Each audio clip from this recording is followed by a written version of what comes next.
Okay, chapter 20, supporting consumer information and education needs. So this is so important. We talk about how much we get annoyed when people go on WebMD and Dr. Google and blah, blah, blah.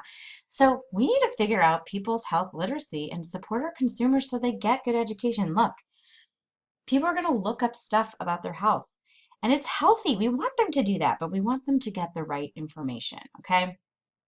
So objectives, defining health literacy and e-health, explore various technologies-based approaches to consumer health education, identify barriers to use of technology and issues associated with health-related consumer education, and imagine future approaches to technology. Right. So here's the deal. The challenge for consumers and healthcare professionals alike is that the internet's huge and anybody can post stuff on it, right? Proliferation of information. We need to learn how to recognize when the information is accurate and useful for the situation at hand. Even you guys as students, I mean, you guys are great. I've not had problems, but in the past, people will use evidence that's not real evidence because maybe they didn't take the research class yet on how to identify it properly. So we need to explore consumer information and education needs and how technology may help to meet those needs and at the same time can create more demand for health-related information. Okay, so people want to know about their health. This is consumer empowerment. They're interested in taking control of their own health. They don't just want to be dependent on a healthcare provider. And we want that too because you end up having better outcomes. So the Pew Internet and American Life Project survey of 2006 indicates that 8 of 10 Americans who are online have searched for health information. Pew survey does not reflect the health information need or demands of those who are not online. So the digital divide is the term used to describe the gap between those who have and those who do not have access to online information, and they call it the gray gap, right? Age disparity is the main issue with computer connectivity.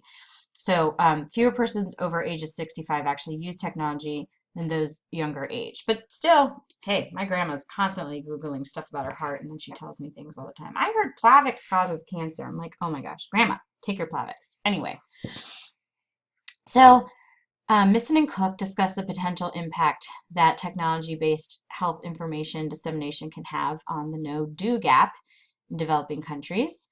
So the internet connections in developing countries are widely scattered and may not be efficient and sufficient for viewing healthcare. The no-do gap reflects the fact that solutions to global health problems exist but aren't implemented in a timely fashion because of the lack of important health information. All right, so what are some initiatives for health literacy and e-health? First of all, what is health literacy? Health literacy is a person's ability to understand their own health and health information. So it's not like their ability to read, although that plays a big role in it. But, you know, understanding how to disseminate the information in a way that intellectually to help improve their health. If someone has low health literacy, they're going to probably do worse in their health, so it's our job to assess where they are and improve it. So the goal of health literacy for all is one that's widely embraced in many sectors, including Healthy People 2010, and that is helping people with their communication and information technology. Those of us who've been practicing for some time recognize that informed patients have better outcomes. We all know that, right? If you understand that your insulin is the only way you're going to prevent from going blind and getting on dialysis, you're probably going to take it, right? You pay more attention to your overall health. Oh, yeah, I read that numbness in my feet could be a sign of worsening blood sugar. I better check my blood sugar. And changes in their health in those who are poorly informed. A great example, breast cancer assessment. People, you know, telling people to know their own breasts and understand that has improved the amount of people catching breast cancer, especially before mammogram age. And that has come from health literacy. And taking the empowerment to not wait for a yearly breast exam, which doesn't make sense because you're only getting your breast checked once a year. Instead saying, you know what?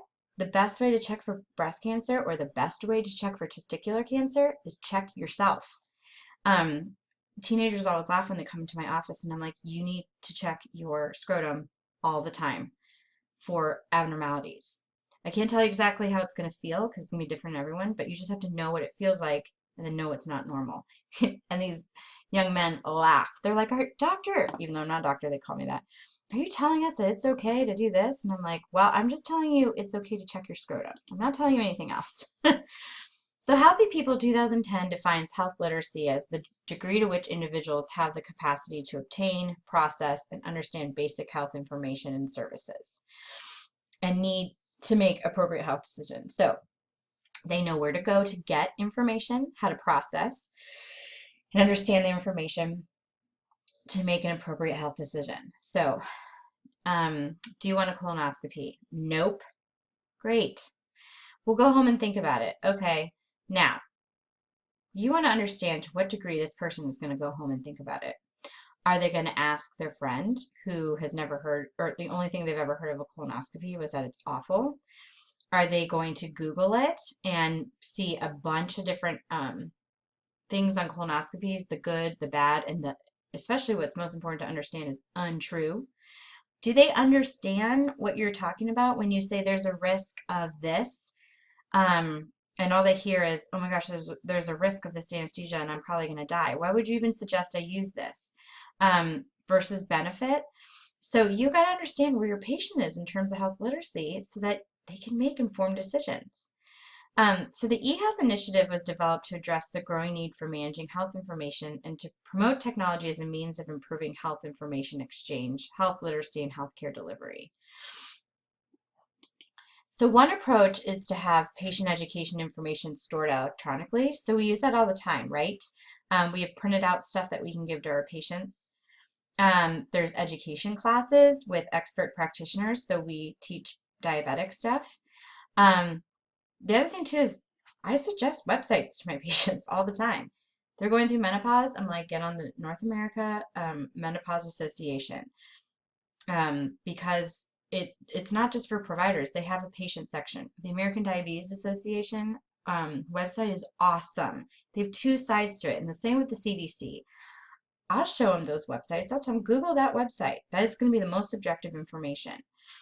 Healthcare organizations' approach to education. So healthcare organizations, like I said, the ADA, the CDC, they know they have patients and families, and you can get TV that you broadcast. How great is that when you are sitting at the office and they're like, have you gotten your flu shot?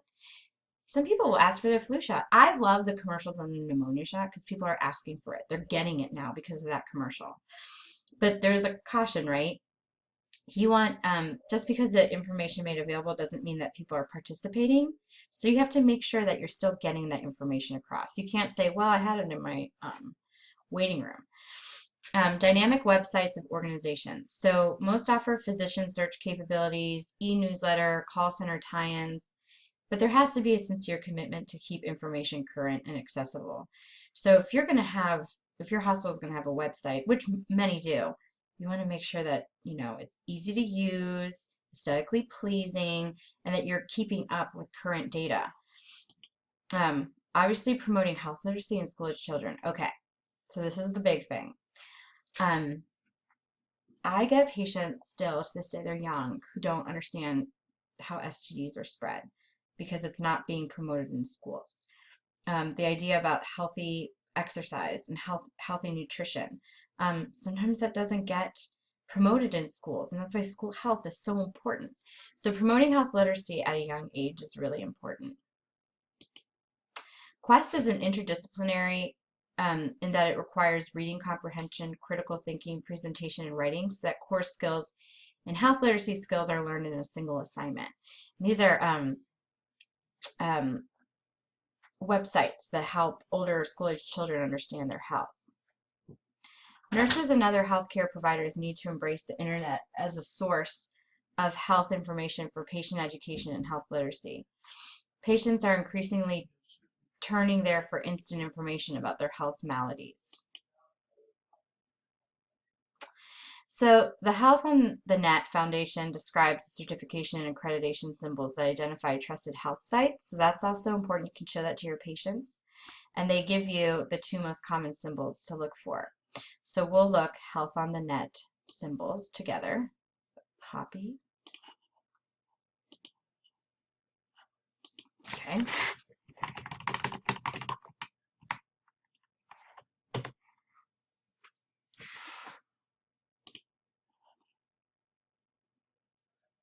Okay.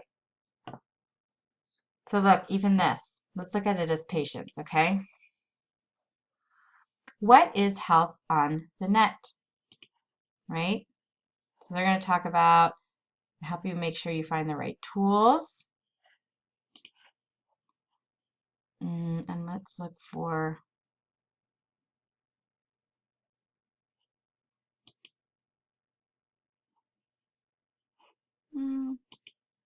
let's look on health on the net symbols.